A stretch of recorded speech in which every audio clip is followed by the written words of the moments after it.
बिस्मिल्लाहिर्रहमानिर्रहीम अस्सलातु वस्सलामु अलैका या रसूल अल्लाह व अला आलिका व अस्हाबिका या हबीब अल्लाह।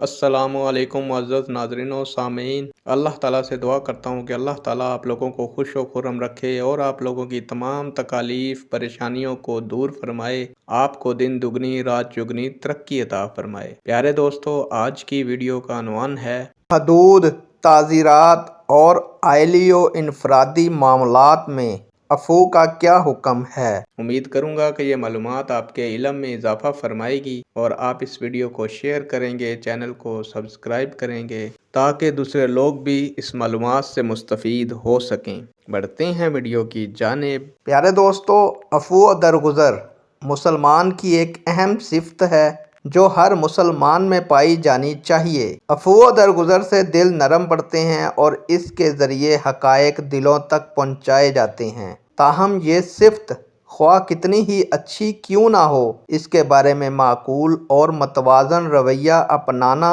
और अफ़रातो तफरीत का शिकार होने से बचना ज़रूरी है। रसूलुल्लाह सल्लल्लाहु अलैहि वसल्लम हर ख़ता से दरगुज़र फरमाते और अपने साथ किए गए हर बुरे सलूक को माफ़ फरमा देते। लेकिन अगर किसी मामले का ताल्लुक़ किसी दूसरे शख्स के हक़ से होता या उसकी ज़द दीन की किसी असास पर पड़ती या मामला हदूद की नफाज का होता तो आप सल्लल्लाहु अलैहि वसल्लम जब तक हकदार को उसका हक ना दिलवा देते और बदअमालगी का सद्देबाब ना फरमा देते, चैन से नहीं बैठते थे। जहाँ तक दोस्तों हदूद व ताज़ीरात में अफू का ताल्लुक़ है तो ज़हन नशीं रहे कि इस्लाम में हदूद व ताज़ीरात का नफाज अल्लाह ताला का हक है और अहले ईमान की ज़िम्मेदारी है। हदूद व ताज़ीरात से मुतल्लक़ कोई मुकदमा अदालत में पेश किया जाए और सज़ा के नफाज की शराइत पूरी हों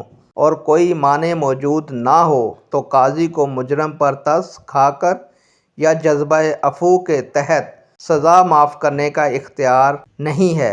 अगर शरीयत ने मुतासरा फ़रीक को सज़ा माफ़ कर देने का इख्तियार दिया हो तो माफ़ी हो सकती है। जैसे कि दोस्तों कसास को माफ़ करने का इख्तियार मकतूल के औलिया को दिया गया है, इसी तरह मैदान जंग में अफू व दरगुज़र का मुज़ाहरा अक़लन, अरफ़न और शरन नामुमकिन है। आइली व इनफरादी मामलात में सख्ती और तासुब पर मबनी बर्ताव के जवाब में एक मुसलमान को नरमी और खुददारी का मुज़ाहरा करना चाहिए। इसलिए जो मुसलमान इस बात का उम्मीदवार और आरज़ूमंद है कि अल्लाह ताला उसके साथ रहमत और मग़फ़रत का बर्ताव फरमाएँ तो उसे चाहिए कि इस खल्क़ को अपनाए और अपने इख़लाक़ का लाज़मी हिस्सा बनाए। जो लोग इस ज़िंदगी में आइंदा की ज़िंदगी को पेशे नज़र रखते हैं, इन्हें अल्लाह ताला ख़ास सलाहियत और दानाई से सरफराज फरमाते हैं और ऐसे ही लोगों का मुस्तकबिल रोशन और ताबनाक होता है।